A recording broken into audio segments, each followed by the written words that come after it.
Hello, Lighthouse. I'm Jamar Francis here with Lighthouse News. And today in Lighthouse News, we'll be talking about for next school year, every student that refers a new student here for the 2013-2014 school year will receive a Lighthouse school shirt. And anyone that wants to register for summer school, please report to the main office so you can register for summer school. And this week for lunch, we have Monday, May 6th is taco salad with Fritos, fresh oranges, and taco sauce. Tuesday, May 7th is beef ravioli. Yes, beef. Sweet potato fries, applesauce. Wednesday, May 8th is Swedish meatballs, wheat bread, baked fries, and fresh bananas. Thursday, May 9th is chicken nuggets, coleslaw, fresh apple, pretzels, barbecue sauce, or honey mustard. And Friday, May 10th is hamburgers on the bun, seasoned pinto beans, pineapples, and ketchup or mustard. Goodbye, Lighthouse.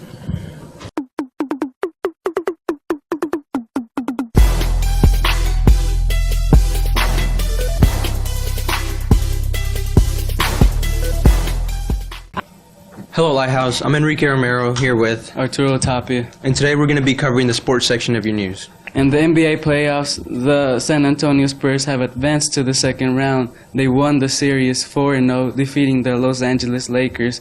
Also, the Miami Heat made it to the second round, winning the series 4-0, defeating the Milwaukee Bucks.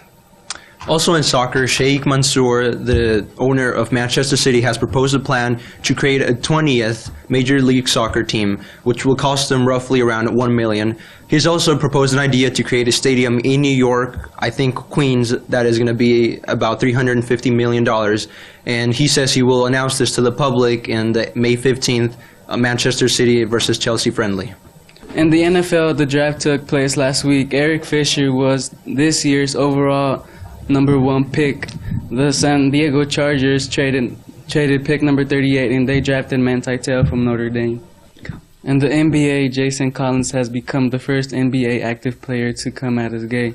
He wrote a first-person article and posted it on the Sports Illustrated website on Monday. He started out by saying, "I'm a 34-year-old NBA center, I'm black, and I'm gay." That has been all the news for our section. Goodbye, Lighthouse. Bye.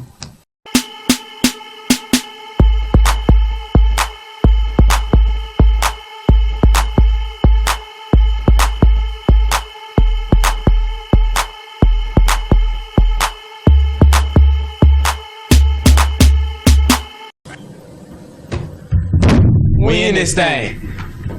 Hello, my name is Keyshawn Norris, and I'm here with Dwayne Johnson. So first, coming out in movies, well, that's already came out. Pain and Gain, you can go see that right now. It got The Rock in it. Not me. No, yeah, you know, Dwayne Johnson got him starring in a movie.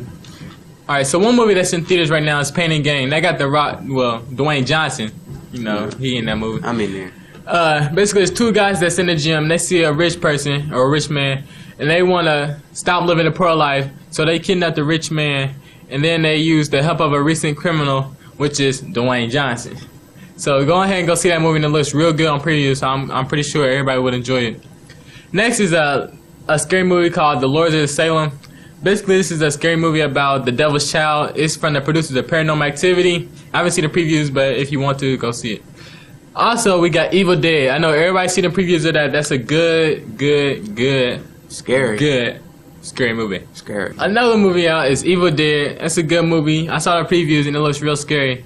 Basically, it's about this guy who didn't want to leave the book alone, which had the evil things in it. And basically, since he keeps on messing with the book, the evil things come out and come get them or whatever.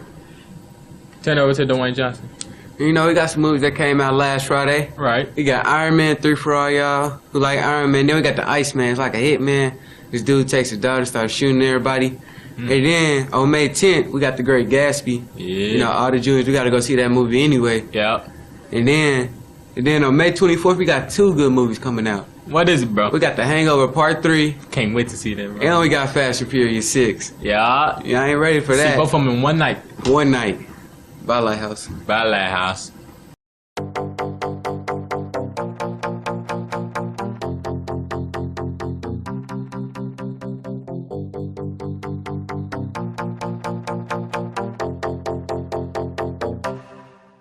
Hello, Lighthouse. This is Kayla. And I'm Mara. And we're here with the Indie and World News. So last week in Yangon, Iran, two groups of angry mobs torched the houses and two mosques of Muslims, and they fled in the vegetation and forest and are trying to get to America and are currently refugees.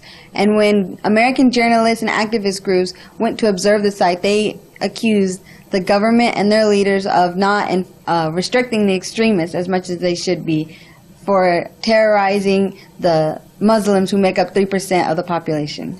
In other world news, there's a mother who's been trying to get her daughter pregnant by artificially inseminating her since she was 14. There's been 6 tries, and she finally got her pregnant for the 6th try.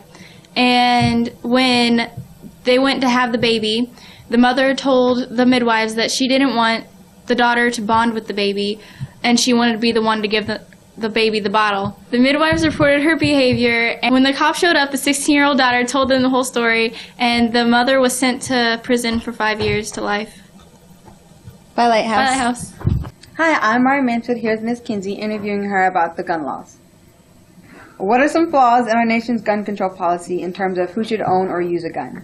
So I think that some of the flaws in our gun control policy as of right now would be the fact that mental illness is not a part of the screening process, as well as the fact that there are a number of guns that are illegally out there that don't even have to go through the process. So anyone can get their hands on a gun if they know the right person. What country's gun policy do you think is the best for protecting Americans, but also keeping crime on a descending correlation? So I feel that Japan has one of the best policies. In 2008, the United States had 12 million crimes with guns, and they only had 11 total. And so I think the process that you have to go through is really imperative, the one they have there. Also, the laws. So you get charged for, one, holding a gun. If the gun has bullets in it, that's another charge. And if you fire the gun, that's another charge, up to 10 years in prison. So even their mafia, the Yakuza, don't even use guns. What's one aspect you agree and disagree with about the gun policy that's already in place? I agree with the fact that you have to go through a criminal history background check before you get a gun. I think that's imperative. If you have a history of crime, I do not feel that you should own a gun. I disagree with the fact that mental illness is not a part of it. There are a lot of things that we don't still understand about the human brain, especially with mental illnesses, and we don't know what kinds of things can trigger someone to then use a gun against another person. Do you think that our leaders will ever find a compromise in the gun policy? Honestly, I do not feel that in the United States, in my lifetime, we will ever see a compromise with the gun policy. And I think that goes to the fact that we would have to amend the Constitution, and one of the rights that was put there to even have the Constitution be ratified in the first place. So I don't think that we'll see that in my lifetime. What do you think will influence our leaders in remaking the gun control policy? So I think this is a tricky question. First and foremost, I think that a major crime where children lost their lives would make that happen. However, that was not the case. So I think there's going to have to be a major travesty or tragedy occur that would have to make the entire nation rethink who owns guns and why. This has been Mara Mansfield here with Miss Kinsey about the gun control policy. Bye, Lighthouse.